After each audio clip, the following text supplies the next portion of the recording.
Hello, everyone. This is Tucker Hazel from Backlog Banter, and this is Dev Dive, a show where I get to talk to, in person, devs about their games. And I am here at the Annapurna booth at Summer Game Fest to talk to Ben Ruiz from Dinogod about Bounty Star, the something of Clem, Bounty Clem? The Morose Tale of Graveyard Clem. The Morose Tale of Graveyard Clem.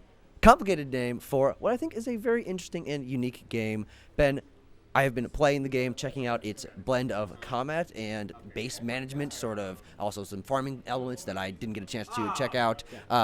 Talk to me about the identity of this game, which to me is about its Western feel, something we don't really see that much in games. Yeah, it's very much a Western story at its root, for sure. Big fans of Westerns.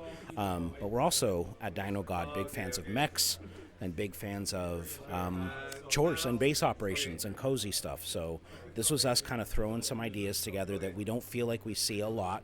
So now you've got this situation where we've got a Western, some exciting mecha combat, and it's fairly technical combat. It's not just tacked on with sort of base building chores on top. And it was just kind of something we wanted to see.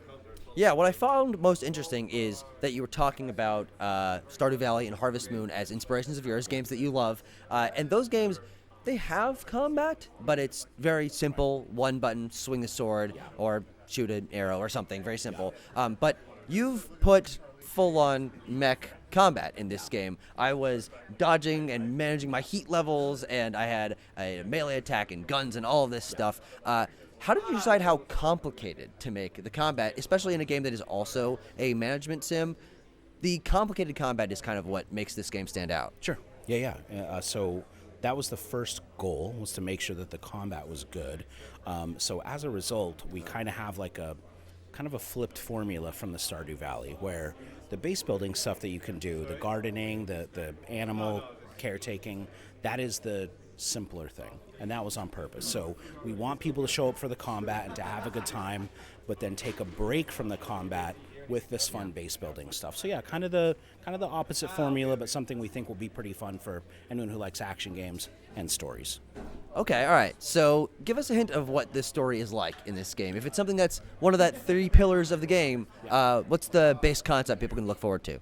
Yeah, so the Morose Tale is about this ex-soldier who experienced a military tragedy. And when you hit new game, it's the first thing you'll experience, so you'll know what it's all about. And what's happening in most of the game's loop is that you're in a place she has run away to make some money, to run very far away. She just wants to leave everything behind. Nothing ever goes as we plan it to, and so what happens is you will watch her sort of walk out of the Darklands and get reconnected to being a protector when she intended to just make some money and run. All right, yeah. And finally, let's talk a little bit more about the Western in terms of the aesthetic. You lean very much into the, it's like brass buckles and tumbleweeds, and you've got the picking on the guitar or the banjo, I guess, music going on. Leaning into the Western aesthetic, what was your favorite part of designing the game from that angle? Yeah, I mean, I'm born and raised in Arizona, so I love the desert. The most exciting part was making the environments and making sure that they looked and felt like this biome. There's a lot of valleys and canyons, and we were very meticulous about the wildlife and the plant life.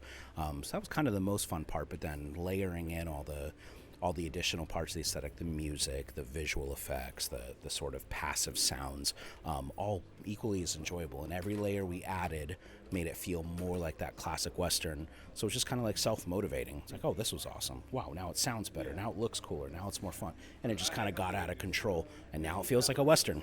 Yeah. And the final thing is, when can people get their hands on Bounty Star?